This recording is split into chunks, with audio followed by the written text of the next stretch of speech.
À compter de jeudi au Carrefour Horizon, ici à Regina, on pourra visiter l'Edu Expo, une exposition sur l'éducation française en milieu minoritaire. La Fédération nationale des conseils scolaires francophones, à travers le programme Canada 150, nous convie à un résumé de l'histoire de l'enseignement du français, ses défis, ses victoires, du 17e siècle à nos jours. Un animateur sera sur place pour vous guider dans l'exposition. Il est au bout du fil. Corée Loranger, une voix que vous connaissez, qui va vous rappeler sans doute quelque chose. Bonjour Corée. Bonjour Doris, ça va bien? Oui, ça va très bien. Alors, pour ceux et celles qui n'étaient pas en Saskatchewan ou dans l'ouest du pays il y a quelques années, Corée a animé les vendredis soirs une émission tonitruante à la radio. Ceci est un test. Je m'en rappelle, c'était bon. C'était bon. Ah, vous me rappelez de tellement bons souvenirs. C'est vrai, hein? Oui, ça a été durant quelle année déjà, Corée? C'était de 2003 à 2008 que OK, moi j'ai animé. Ensuite, l'émission a continué avec un autre animateur pendant ouais, 2 ans par après. OK. Alors, vous prêtez votre voix, votre animation à cette exposition, Edu Expo. Hem, D'abord, qu'est-ce que veut souligner la Fédération nationale des conseils scolaires francophones avec cette présentation? On veut célébrer en fait tout le parcours, l'évolution de l'éducation française au Canada, surtout hors Québec, mais un peu partout au pays, euh, pour célébrer en fait tout ce que ça a pris pour en être où on en est aujourd'hui.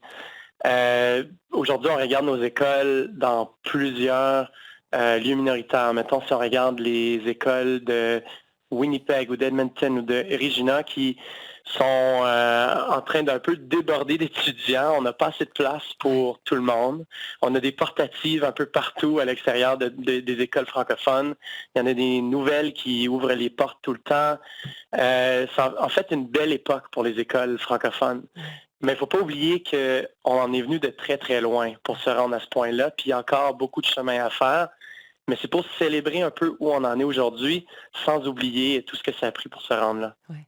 Alors, c'est une exposition où on retrace l'histoire, donc chronologique, on remonte aux premières, aux bonnes sœurs qui enseignaient le français. Oui, exactement. Donc, on commence même avec la première école ou bâtisse où on enseignait le français, c'est en 1605 à Port-Royal, en Acadie. Fait qu'on commence vraiment du début, début, début.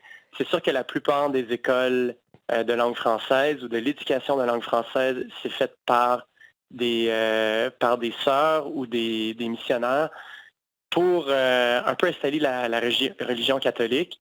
Et étant donné que que c'était la Nouvelle-France, les gens parlaient français, donc l'enseignement se faisait en français. Mais ça a tellement, tellement évolué, surtout quand on regarde un peu l'époque de la fin du 19e siècle et le début du 20e siècle.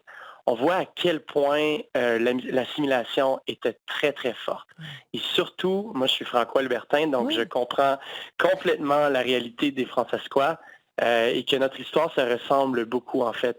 La Saskatchewan et l'Alberta, les provinces ont été créées en même temps, en 1905, et au moment de la création des provinces, on a énormément limité l'enseignement du français et de la religion catholique. Et ça a commencé vraiment une première vague d'assimilation très, très forte dans les provinces de l'Ouest et des Prairies.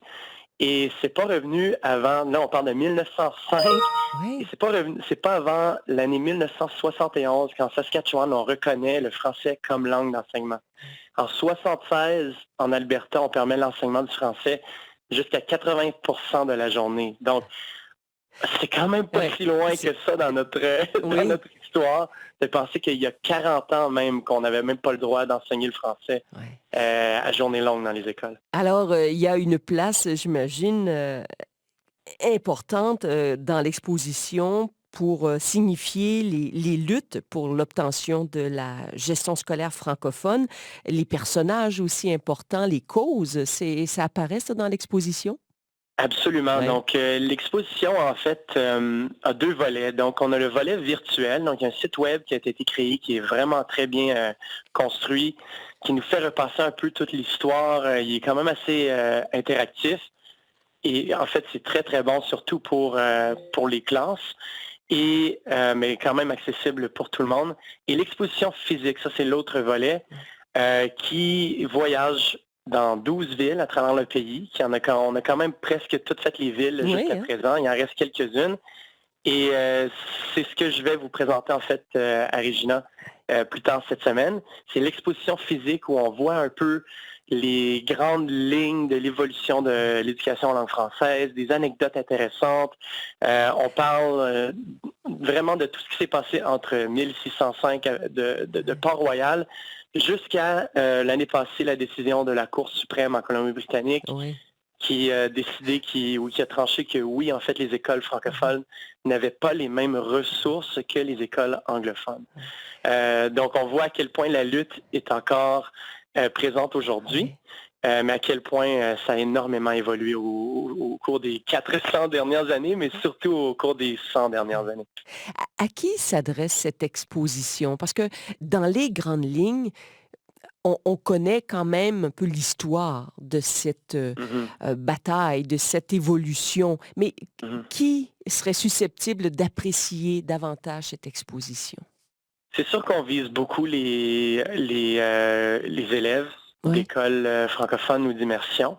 Ça se prête très bien dans le sens que quand on est dans notre adolescence francophone ou même francophile en lieu minoritaire, des fois on se pense un peu tout seul dans notre lutte, dans Oui. notre identité. Mhm. Et juste de rencontrer quelqu'un comme moi, François Libertin, né à Edmonton, qui est passé par le même processus, par le même questionnement, euh, par la même lutte, juste de raconter, de partager un peu mon parcours, mon histoire, déjà là, Mhm. ça nous fait du bien. Ça crée une espèce de solidarité. Mais en même temps, de pas juste apprendre au sujet des choses qu'on apprend dans notre classe, au sujet de notre propre histoire de notre province et de notre communauté francophone dans notre cours, mais que ça existe ailleurs aussi. Donc, pour un jeune Francescois, de voir un peu ce qui s'est passé au Manitoba ou en Alberta, à quel point ça se ressemble, à quel Oui. point on peut se retrouver dans cette histoire. Ça peut aussi faire du bien. Puis c'est des choses qu'on n'apprend peut-être pas nécessairement à l'école, Ah ce qui non? s'est passé dans les autres Oui. provinces d'à Oui. côté. Oui. Donc ça fait du bien soit de se le faire rappeler Oui. ou de l'apprendre pour la première fois. Ouais. Alors, ce sont les écoles qui vont organiser des visites de classe par classe, j'imagine, pour voir C'est ça. l'exposition dans les prochains jours. Jeudi, vendredi, puis samedi, bien, ce sera peut-être, le grand public peut venir aussi les jours Voilà, c'est de ouvert à semaine. tout le monde, puis on Mhm. s'attend quand même à recevoir à peu près une centaine d'élèves au cours des quelques prochains jours. Fait que ça, on a très, très Ouais. hâte de vous rencontrer. Ouais. Il faut pas oublier que, bon, si on n'a pas l'occasion d'y aller, il y a toujours la section web qui donne encore davantage de détails. Parce qu'en tout cas, il y a Abs- aussi des petites questions, là, j'en ai répondu à quelques-unes. Là. Ça se répond bien, oui, oui, mais ça demande oui, oui, quelques oui. Donc, réflexions. c'est Ouais. eduexpo.ca. C'est un site très bien construit, interactif, qui nous fait un peu passer les grandes lignes de l'histoire, un peu ce qu'on vous présente en personne. Ouais. On le fait sur le site web. Et puis, ce qui est rattaché avec tout le côté virtuel et numérique de l'exposition, et qu'on offre tous les animateurs. On est 3 animateurs à travers le pays. Moi, je me concentre un petit peu plus sur les provinces de l'Ouest.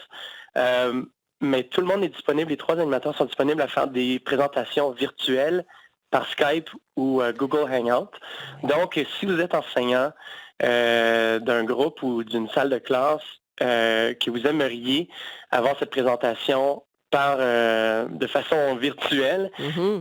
peut-être que vous n'êtes pas à Regina, peut-être que vous êtes dans une autre ville, ben, vous pouvez en fait commander une présentation virtuelle sur le site web également. Donc ça aussi, c'est Ouais. disponible pour tout le monde. Puis évidemment, c'est pour rendre l'exposition accessible à tout le monde et pas juste les gens qui se retrouvent dans les 12 villes Ouais. qu'on visite de façon physique. Eh bien, Corée Loranger, merci beaucoup, guide animateur pour Edu Expo, organisé par la Fédération nationale des conseils scolaires francophones. Ce sera chez nous, au Carrefour Horizon, à compter de jeudi matin, jeudi, vendredi et samedi, à voir. Et bien sûr, le site Internet dont vous venez de donner les coordonnées. Merci beaucoup, Corée. Belle Merci visite à en vous, Doris. Saskatchewan. Oui, ça a été une très belle tournée à date. On a rencontré plus de 1000 personnes et Oh on a oui. très, très hâte de vous rencontrer à Regina aussi.